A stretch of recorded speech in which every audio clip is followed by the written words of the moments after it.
Remember me when you're famous? I did your first interview.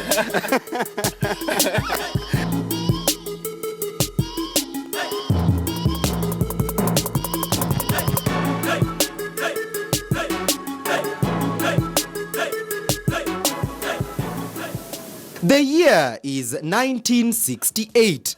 The place is Eastlands, Nairobi, an area that at the time was deemed uninhabitable by many city dwellers who considered it too far away from the city center and underdeveloped since the place was once a sisal plantation. But thanks to a feasibility study named the Nairobi Eastern Extension, new ground would soon be broken for the construction of 3-bedroomed houses for owner occupation.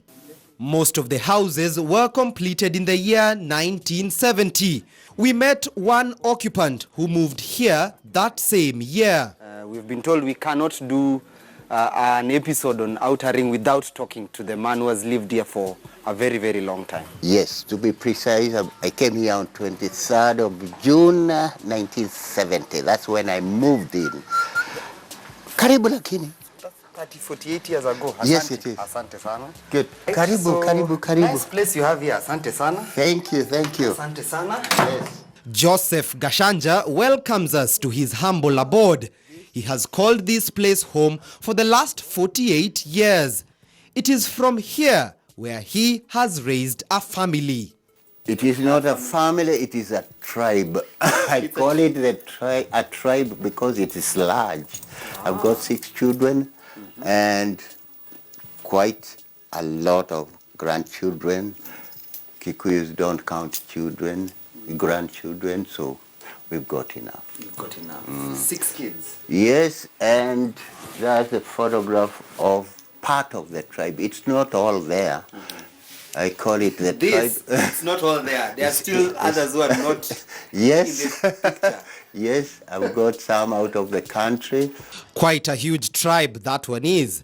I could count at least 21 people in this photograph. But it is also from here where Joseph has built an illustrious acting career that saw him feature in several television commercials, including his current gig, where he plays a wise, humble old man called Mzee Kobe for a local television program. Wanataka kuanza safari mapema with the telephones from a post. But when the lights, cameras and microphones have been switched off, Mzee Kobe returns to an estate that he says molded his character and sharpened his craft. When you were moving in, June 23rd, 1970, yes, did you imagine you'd be a tenant and a resident here for that long, for this long? I didn't know because I think I had underestimated the comfort I would derive from it.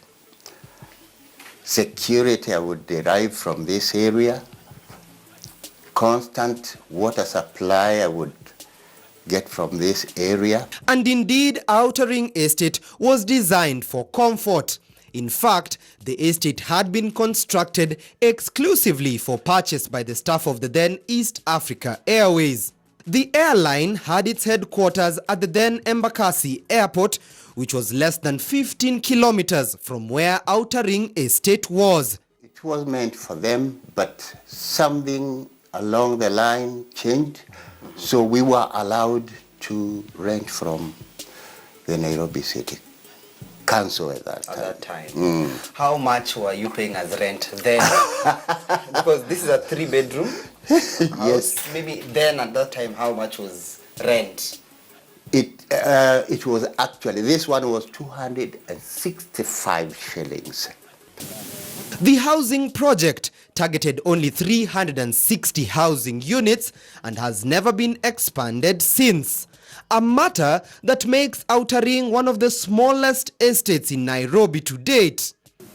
The area has less than 2,000 residents who seldom complain about living in the estate because of the cheap rent rates they pay to the Nairobi City County. So affordable are the houses that you could pay about 10,000 shillings for a 3-bedroom house. This was the sitting room, big as it is. But it was enough for a sofa set, but it was hardly enough for a sofa set and a dining table. Now, on my right is Mama's command post. And this is her kitchen. And it wasn't like this before. We had a chimney here. You can see this mark. We have sealed it. Oh. There was a chimney and a place where you could put your jiko. They expected us to be using jikos at that time. Yeah. So all the smoke would go up there. There is a chimney. So this was a kitchen. I think it was quite adequate. If you ask around, you'll be told that people rarely move out of Outer Ring Estate. In fact, most of the dwellers here are either the second or third generation tenants who inherited their houses from their aging parents. So I know everyone and everyone knows me. Yeah. Victor Eliud is one such person. He was born, raised and nurtured on these streets. He now serves his neighborhood as their waste disposal manager, a job he has been doing since he was a teenager back in 1995. He provides the area residents with 6 to 8 waste disposal bags per house and charges 300 monthly to collect garbage thrice a week. Akikuja tapata. Akikuja tapata. Okay. Today, I join him in his trade. His sole goal is to make Outer Ring Estate as clean as humanly possible. I'm really trying to do my best to make the area clean. And once in a while, you get people who don't want to pay. Yeah, once in a while. Yeah.